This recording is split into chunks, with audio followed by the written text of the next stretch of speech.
कि मुखिया जी काम होले कि नए के एपिसोड में मैं सोनाली सिन्हा केवी स्टूडियो में आप सभी दर्शकों का बहुत स्वागत करती हूँ जी। आज हमारे इस इंटरव्यू में आज हमारे साथ हैं केवी स्टूडियो के ही एंकर रजनीश जी।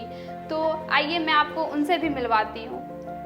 नमस्कार तमाम दर्शकों को केवी स्टूडियो की इस खास एपिसोड में आज हमारे बीच खास मेहमान हैं तेघड़ा प्रखंड के पिठौली पंचायत के मुखिया जी प्रभात कुमार जी उर्फ डी वाला जी। तो उनसे आज सीधी बात होगी हमारे इस खास एपिसोड में। और हमारे साथ हैं हमारे इस केवी स्टूडियो के बड़ी सलाहकार के रूप में सोनाली सिन्हा जी। तो चलिए इस खास एपिसोड में हम लोग बात करते हैं मुखिया जी। पंचायत चुनाव नज़दीक है पर उसकी तारीख अभी तक घोषणा नहीं हुई है, पर ऐसे में जितने भी जनप्रतिनिधि हैं वो अपने अपने पंचायत के विकास के लिए अभी भी सब जन संकल्प साझा कर रहे हैं। इस पर आप क्या कहेंगे? बिल्कुल निश्चित रूप से, और मुखिया जी को भी निश्चित रूप से आगामी चुनाव की भी तैयारी करनी है। तो इसको लेके जो त्रुटि रह गई है वो कार्य निश्चित रूप से मुखिया जी पूरा भी करते होंगे, हमें उम्मीद है। इसी खास एपिसोड में चलिए बात करते हैं सीधे मुखिया जी। हम लोग बात करते हैं और जानते हैं कि पिठौली पंचायत के मुखिया से कि उसके पंचायत में क्या विकास हो रहा है और उनके रहते हुए क्या विकास हुआ है। सबसे पहले सर नमस्कार। नमस्कार। केवी स्टूडियो के सभी एंकर को और जितने भी सहयोगी हैं मैं उनका अभिवादन करता हूं, और साथ ही डॉक्टर रोशन जी को इस कार्य के लिए बहुत बहुत बधाई। उन्होंने केवी स्टूडियो के माध्यम से जनप्रतिनिधि की समस्या और जनता की समस्या को सोशल मीडिया पे रखा है। मैं इसके लिए केवी स्टूडियो के सभी तमाम एंकर और जितने भी सहयोगी हैं उनको मैं धन्यवाद करता हूँ। सर कि आपसे मैं सवाल लेना चाहूँगी, किस तरह से चुनौतियाँ जो ये पंचायत चुनाव में चल रही है जन प्रणाली के तहत आप लोगों को कैसे लाभ दे रहे हैं अपने पंचायत में? देखिए, जहाँ तक जन सहयोग की बात है या जनता को हमने सरकार का जो भी लाभ आया लाभान्वित, तो मैक्सिमम हम अर्थवर्क में हर बात को किए हैं और ज़मीन तक हर चीज़ को ले गए, हर जनता के पास ले गए। जैसे जो भी सरकार की योजना है, जैसे केंद्र सरकार की योजना जो भी आई, अब तो पूरा डिजिटल है और सबको ऑनलाइन होना है, तो सब चीज़ तो ऑनलाइन होता है। तो जो भी लोग हैं अभी उतना जानकारी नहीं रखते हैं, तो उतना मोबाइल पे नहीं कर पाते हैं, तो हम लोगों के द्वारा या मेरा लड़का रहता है उसके द्वारा सहयोग के माध्यम से मैक्सिमम लोगों का काम उनके घर तक जाके करवा देते हैं। अब पंचायत में ही आरटीपीएस काउंटर खुल गया है तो ब्लॉक जाने की ज़रूरत है नहीं। कुछ ऐसी बात है जहां ब्लॉक में ही जाके होता है, तो उनको जैसे अकाउंटेंट है जो पंचायत कर्मी है, उसके द्वारा उन लोगों का काम ब्लॉक से करवा के पंचायत भवन में लाते हैं और सभी लोगों को दिया जाता है। सर मैं आपसे अगला सवाल लेना चाहूँगा। जो अभी आपके पंचायत में एक बहुत बड़ी समस्या चल रही है, जैसा कि मैंने आम आवामों से सुना है, कुछ जनप्रतिनिधियों से भी सुना है, आपके खास करके किसानों के लिए जो बिजली की जो समस्या एक हाल फिलहाल में देखा गया है कि आपके क्षेत्र में जो एक बिजली की समस्या बहुत बड़ा एक अभिप्राय ले लिया है, जो बार बिजली लगाने के बाद उसे काट लिया जाता है, कनेक्शन को काट दिया जाता है। ये बहुत बड़ी समस्या है किसानों के लिए। उसमें आपकी क्या भूमिका है और सरकार की तरफ से या फिर जो भी पदाधिकारी हैं उनकी तरफ से आपको क्या मदद मिल रही है? सर देखिए, आज से लगभग 5-7 दिन पहले पूर्व दियारा क्षेत्र में कसहा बलवाहा 93 जगह का नाम है, वह दियारा क्षेत्र है। अब पेट्रोल और डीजल का दाम इस कदर बढ़ गया है, जो जैसे लोग जेवरात को पेटी में बंद करके रखते हैं, वैसे पेट्रोल और डीजल का कीमत उस स्थिति में पहुंचती जा रही है जो उसको सेविंग बॉक्स में बंद करके रखने की जरूरत है। तो वहाँ रहता है जो किसानों की समस्या बढ़ती जाती है। अब पटवन करना है, पानी के लिए किसान को पानी चाहिए खेत में, तो उसके लिए पटवन की आवश्यकता होगी। तो डीजल से जब पटवन करेंगे तो उनका आर्थिक क्षति होगा। तो सरकार का यह योजना था जो प्रत्येक पंप सेट, हर एक पंप सेट पे बिजली की व्यवस्था की जाए और उससे बिजली से ही पानी पटवन किया जाए। तो सरकार के द्वारा जब दिया गया, कुछ कंपनी थी, कंपनी काम करने आई तो कुछ वजह से जैसे पानी आ गया देरा क्षेत्र में तो काम नहीं कर पाई, इधर काम की। जब काम करके ट्रांसफार्मर चढ़ा और ट्रांसफार्मर चढ़ के पूरा जब तार लगा तो लगभग 2 से 3 किलोमीटर का तार आज शाम में लगा के ट्रांसफार्मर चार्ज लगा के किया, लेकिन कल सुबह होते होते सारा तार उतर गया। अब धान का लाइन का पोजीशन ठीक हो गया था, तार चली गई थी तो था जो वहाँ पे अब किसान जकीरा डाल दिए, धान का जकीरा डाल दिए। अभी संजोग से बारिश हो रहा है तो अभी तो बचा हुआ है, लेकिन जैसे ही धूप आएगा तो किसान का जो भी किया है सब खत्म हो जाएगा। इसकी सूचना मैंने थाना प्रभारी को दिया, इसकी सूचना एसडीओ साहब को दिया, लेकिन अभी तक उस पर कोई यथोचित कार्रवाई उनके द्वारा नहीं किया गया है, जिससे किसानों को नुकसान है और विभाग के द्वारा अभी कोई पहल नहीं किया जा रहा है। अगर पहल नहीं किया गया 1 से 2 महीना के अंदर तो पूरा क्षेत्र पानी से भर जाएगा, तो फिर काम करना असंभव होगा। सर, सरकार की जो महत्वपूर्ण योजनाओं में से एक मनरेगा योजना है, उस कोरोना काल में बहुत सारे बाहर से मजदूर आए हैं जो अपने अपने क्षेत्र में वापस आ गए। वैसे में आपके पंचायत से उन्हें क्या क्या रोजगार दिया गया, किस तरीके से मदद किया गया इस तरह? जैसे इससे फर्स्ट बार जो कोरोना आया था, पहली बार जो कोरोना आया था, उसमें ऐसा हुआ जो जब सरकार का गाइडलाइन आया उससे पहले मोबाइल पे देता था जो ये दूरी बना के रखे कोरोना को, ये तो हमको मन में लगा जो ऐसा काहे कह रहा है और लगातार वही डायल टोन दे। तो यहाँ तब तक बिहार में कुछ नहीं था, बिहार के पहले मुखिया हम हैं। जब वह डायल टोन सुने तो महीना 2 महीना सुने, इसके बाद क्या हुआ जो बम्बई में महाराष्ट्र की बात आई तो महाराष्ट्र में बहुत ज़्यादा इतना मर गया, ये मर गया, ये तो हम लोग टीवी पे देखते थे। उसी समय में कुछ लेबर, कुछ मजदूर हमारे गांव में मुंबई महाराष्ट्र से आया, हमको पता चला तो हम उस सारे लेबर को एक रूम में बंद किए और इसके बाद डीएम साहब को हमने लेटर दिया, एसडीओ साहब को लेटर दिया और स्वास्थ्य विभाग को लेटर दिया। जो हमारे गांव में महाराष्ट्र से कुछ लेबर आए हैं, हमको आशंका है कि इनको हो ना हो कोरोना है, इसका टेस्ट लिया जाए और नहीं तो इनको पीएससी में रखा जाए, हम गांव में रहने नहीं देंगे। तो डीएम साहब के द्वारा वहाँ एसडीओ साहब के द्वारा डीएम साहब को कहा गया तो डीएम साहब के द्वारा जिला से कुछ डॉक्टर को भेजा गया। डॉक्टर का कहना था मुखिया जी सो ये विदेश में होता है, यहाँ नहीं होता है। तो हम कहे जो भैया बम्बई में हो रहा है तो हमारे देश में हो रहा है, और हमारे गांव के लोगों को अगर आप बम्बई ले जाइएगा तो उसके लिए वही विदेश है। और यह लेबर जब वहाँ से आया और महाराष्ट्र में कोरोना अभी है तो उस स्थिति में अगर इस आदमी को कोरोना होगा तो मेरे गाँव में भी कोरोना हो जाएगा। तो आप इसको टेस्ट कीजिए और टेस्ट करके उसको रखिए। तो वो उस लोग को टेस्ट कर लिए और कहे कि जो मुखिया जी इसको एक रूम में रखिए और बाहर नहीं जाने दीजिए।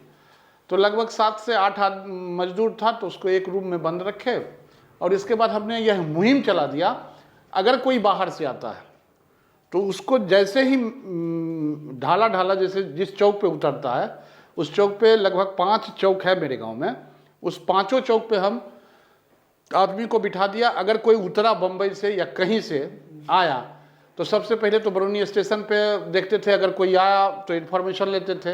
तो मेरा गांव का आता था तो उसको ऐसे तेघड़ा में अपना क्वारंटाइन कर दिया जाता था, तो हमको कोई कठिनाई थी।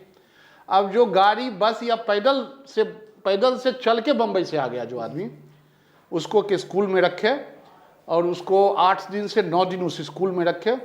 गर्म पानी नींबू की व्यवस्था मेरे द्वारा कराई गई थी। इसके बाद उसके घर से कोई खाना लेके आता था तो गेट पे डाल देता था, वह आदमी अपने उठा के लेके चला जाता था। तो उस फर्स्ट रीजन में मेरे गांव में एक भी कोरोना पेशेंट नहीं हुआ, एक भी कोरोना पेशेंट नहीं हुआ।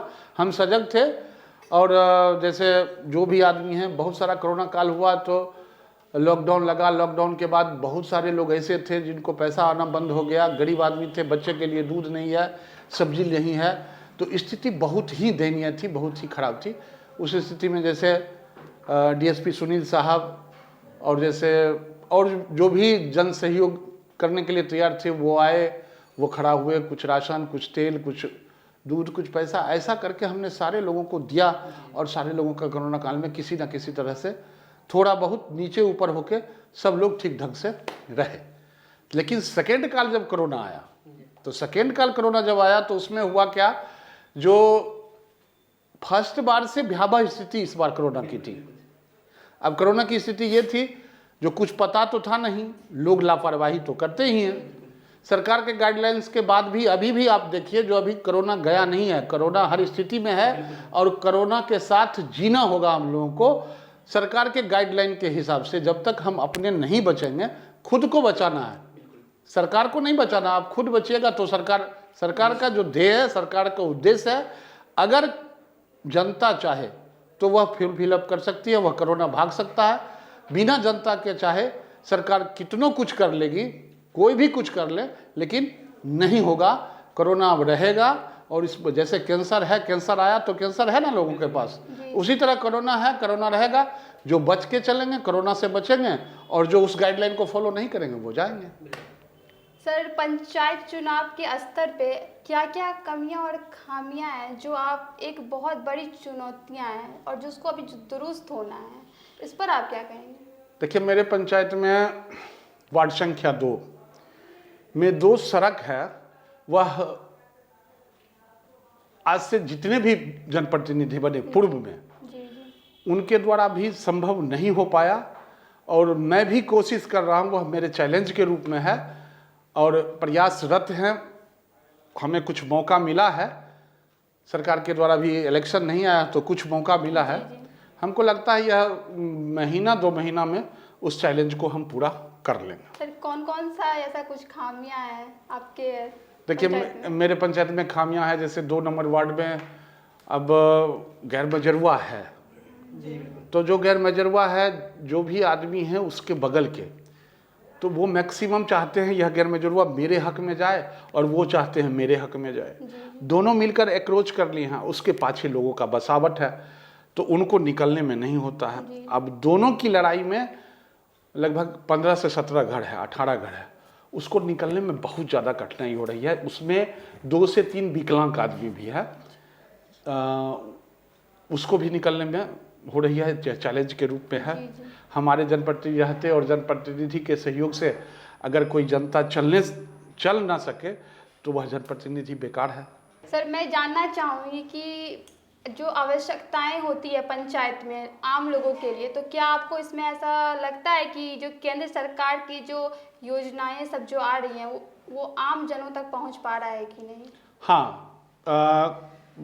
केंद्र सरकार की कुछ ऐसी योजना है जो बहुत ही महत्वाकांक्षी योजना है और उस योजना के तहत जैसे सभी लोगों का खाता खोलना, बहुत लोग गांव में थे जिसके नाम से खाता नहीं था और उसमें इंश्योरेंस जैसा होता है, तो उन इंश्योरेंस के लिए भी बैंक को हम लोग कहते हैं। तो कोई भी लोग जिनका जनधन खाता है उनका 12 रुपया में इंश्योरेंस हो जाता है। अगर 1-2 आदमी दुर्घटना में मरे हैं तो उनको बैंक द्वारा जैसे 2-2.25 लाख रुपया दिया गया है। यह बहुत ही सुंदर योजना है। जैसे लड़कियों के लिए योजना केंद्र सरकार का था, जो बच्ची है उसको कुछ पैसा सालाना जमा करके और जब वह 18 साल की होगी तो उसको, तो इसमें भी हम लोग काम किए हैं। बहुत सारी बच्चियों का खाता खुला है और सरकार का जो यह ध्येय है, उद्देश्य है, फलीभूत हो रहा है और वह फलीभूत इस प्रकार में हो रहा है, जो जब खाता खुल गया गांव में तो जो भी चीज़ है खाता के माध्यम से, जैसे शौचालय का पैसा आया तो वह खाता के माध्यम से लाभुक के खाते में गया। तो जब खाता खुल गया तो वह डायरेक्ट किसी बिचौलिया के हाथ में नहीं जाके वह डायरेक्ट वह लाभुक के खाते में पहुंचा। उसमें कुछ ऐसे हैं जनप्रतिनिधि, और हमको कहने में गुरेज इसलिए नहीं है, कुछ जनप्रतिनिधि और कुछ सरकार के कर्मी जो बिचौलिया का काम अभी भी कर रहे हैं, दबे छुपे कर रहे हैं काम। अब पैसा शौचालय का आया तो 1000 रुपया किसी ना किसी बहाने अब वो पैसा भेजते हैं, तो जनप्रतिनिधि को कैसे पता हो जाता है जो उसके अकाउंट में पैसा चला गया? अगर सरकार अकाउंट पे पैसा भेजती है तो वह कैसे पता चल गया जनप्रतिनिधि को जो जिलेबिया देवी के खाते पे पैसा आ गया? अब जिलेबिया देवी के खाते पे जनप्रतिनिधि बैठ के पहुंचे हुए हैं, जो भैया आपको पैसा हमने दे दिया, आप 1000 रुपया दे दीजिए। तो कहीं ना कहीं कमजोरी है, दूर किया जा रहा है। अभी तो सरकार जैसे अंतिम पादान तक यह जो है, जो भी यह पीसी का दुर्घटना है, अंतिम पादान पर है, लेकिन अब लगता है जो है रुकने वाला है।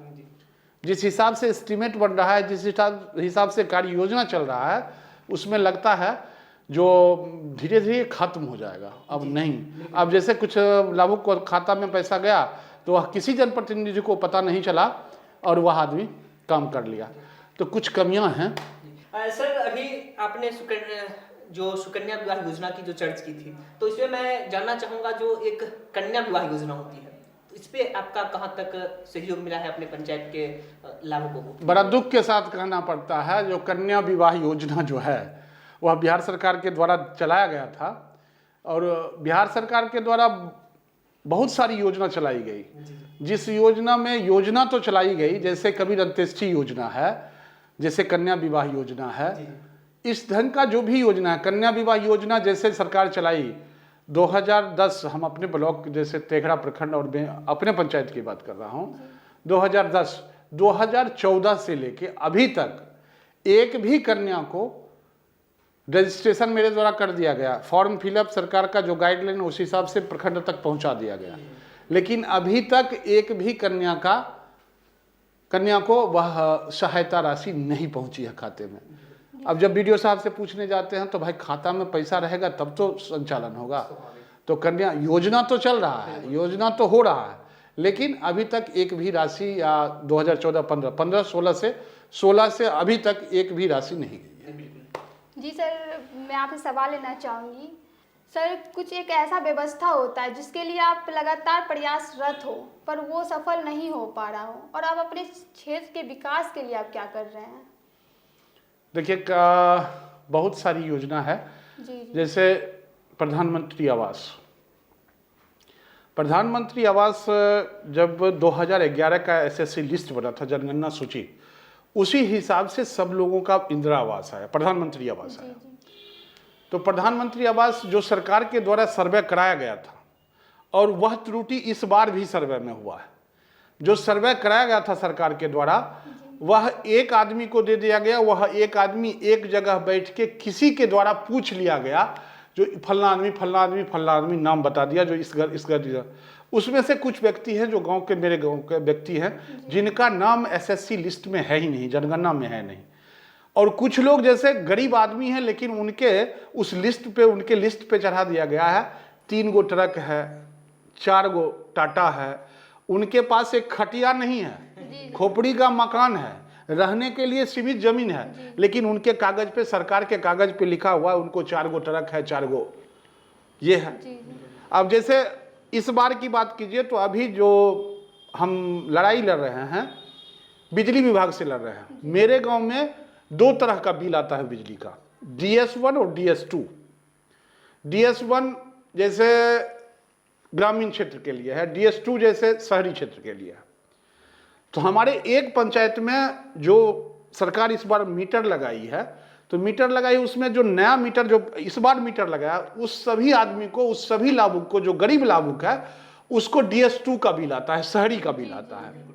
एक पंखा चलाते हैं, एक लाइट जलाते हैं, उनको 1500 से 1200 से 1800 का बिल आता है। और जिनका मकान भवन बहुत बड़ा है, मोटर चलाते हैं, फ्रिज चलाते हैं, उनको 350 का बिल आता है।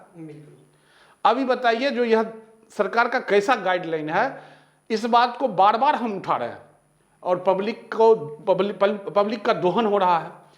जो लोग अगर मान लीजिए मीटर चलाते हैं, फ्रिज चलाते हैं, उनके लिए मान लीजिए 300 का बिल, और जो गरीब आदमी है, जो झोपड़ी में रहता है, एक पंखा और एक बल्ब जलाता है, उसको आता है 1200 का बिल, 800 का बिल, 700 का बिल, 900 का बिल।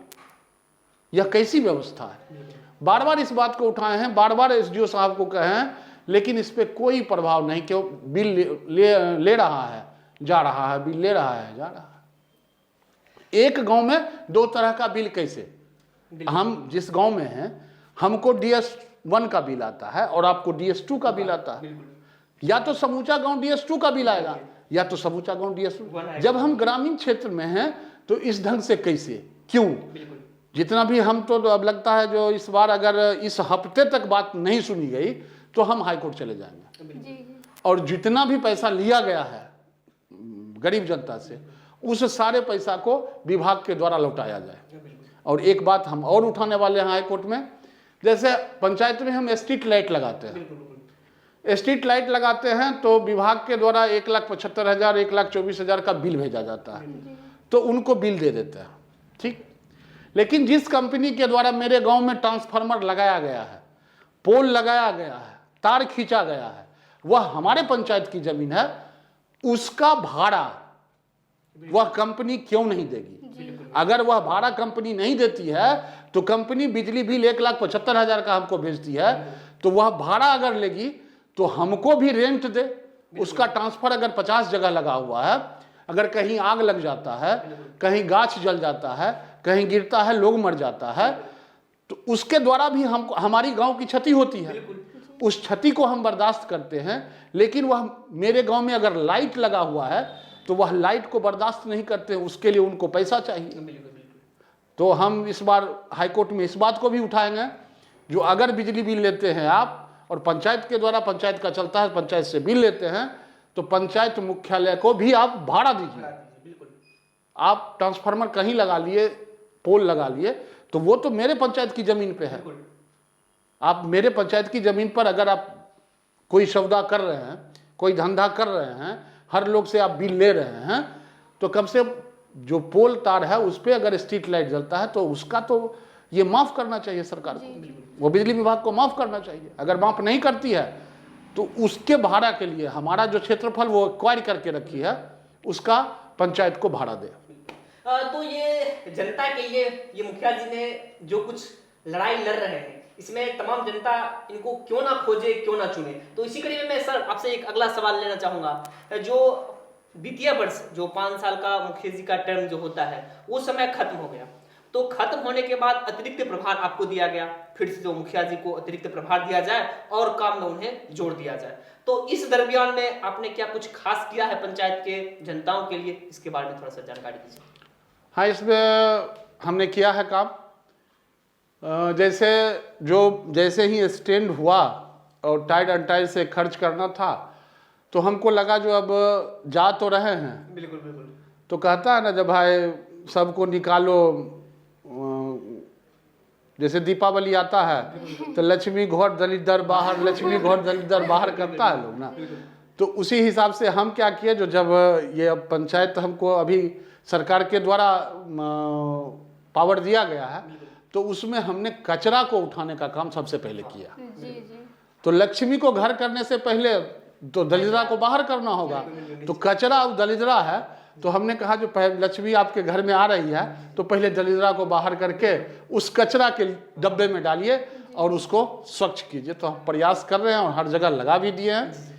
जैसे प्रत्येक आंगनबाड़ी, प्रत्येक मंदिर, मस्जिद और चौक, और उसमें लोगों को प्रेरित कर रहे हैं। कुछ लोग अभी समझ नहीं पाए हैं तो नहीं डालते हैं, लेकिन जो लोग समझते हैं, चाय के दुकान पे जैसे है वो लोग चाय पीते हैं तो कप उसमें डाल देते हैं। तो अभी हम तत्काल में लोगों को ये कर रहे हैं और लोग देख भी रहे हैं और सीख भी रहे हैं। तो फर्स्ट टर्म में हम अपने से कचरा उठाएंगे। हम अपने से, आज से कल से हम शुरू करेंगे। कल से हम अपने से ठेला लेके अपने से कचरा उठाना शुरू करेंगे। तो पहले टिकी वाला मुखिया थे, अब कचरा वाला मुखिया होंगे। तो आपकी जैसे मुखिया की जरूरत भी है पंचायत में। हाँ ठीक है।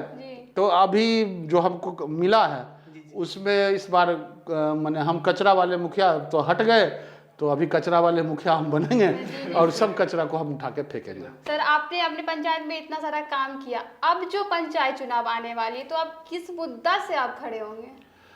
देखिए, अब जो सबसे बड़ी बात है, जो हम 2016 में मुखिया बने जी, और मुझे पंचायत चैलेंज के रूप में मिला। पूर्व में जो भी जनप्रतिनिधि हुए, जो सहूलियत से काम होने वाला था वह सब उनके द्वारा कर दिया गया। उसके बाद जब आया तो जो बने, जो बचा था उनके द्वारा कर दिया गया। अब हमारे पास तो केवल चैलेंज ही बचा। जो उन लोगों के द्वारा रोड नहीं बन सका था, जो सड़क नहीं बन सका था, हमको तो वही करना था। तो हम प्रयास किए और जनता का सहयोग था, वो सारे काम हमने कर दिया। अब रही बात, जनता तो जनार्दन का रूप होती है, बड़े बड़े को बैठा देती है और छोटे को उठा के ऊपर कर देती है। तो जनता जनार्दन का रूप है। जनता जो चाहेगी वो करेगी, वह उनके हाथ में फैसला है। हमारी अर्जी रहेगी, हमने किया है, हम करेंगे, हमने मिला है तो हम प्रयास करेंगे, हम अपनी अर्जी उनके सामने रखेंगे। अब उनकी मर्जी होगी, वो क्या करेंगे, उन्हीं के हाथ में है, जनता के हाथ सर मैं में। आपसे लास्ट सवाल लेना चाहूंगा, जब ये बात आपने जी, बताया जी, तो जी, सर आगे की जो रणनीति होगी, आप पंचायत चुनाव अगर लड़ रहे हैं तो जनता आपको ढूंढे और जनता आपको फिर से वो कुर्सी दे, तो आखिर क्यों दे, आपका क्या सबसे पहले मुख्य काम होगा सर? सर सबसे बड़ी बात है, जो आज के तारीख में सुबह 5 बजे से लेकर रात के 12 बजे तक आप जब कभी भी हमको विजिट कर लीजिए।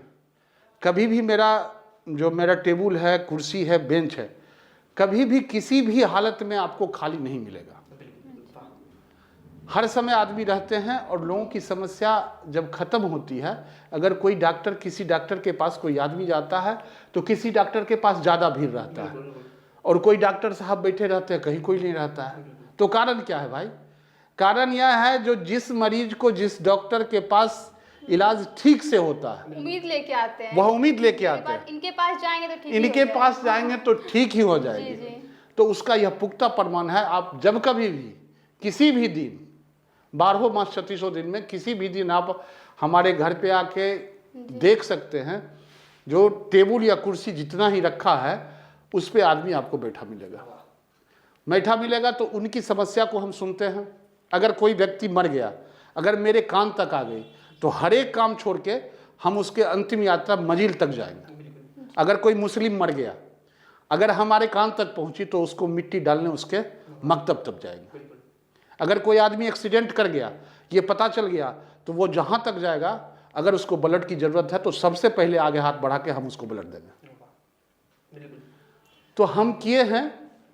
और हम, अगर कोई मजदूरी करता है, खेत में काम करता है, अगर आप कुछ करते हैं तो मेहताना तो होता है ना, जो भाई कोई काम कर रहा है, कोई होटल चला रहा है, कोई लेबर का काम, कोई प्लेट साफ कर रहा है, तो सबका अपना अपना मेहताना होता है। जो भाई शाम तक काम किया तो शाम में, तो हम इस 4 साल में जो मेहताना किए, अब हमको मांगने की जरूरत है। तो हमको विश्वास है जो जनता हमको अपना मेहताना देगी। जी जी, बहुत बहुत धन्यवाद सर, जो आज हमारे बीच आप आए और अपने पंचायत के विकास के बारे में बताया। और जो भी आपके पंचायत से देख रहे होंगे, तो अगले मुखिया के रूप में आपको ही बैठाएंगे इस कुर्सी पे।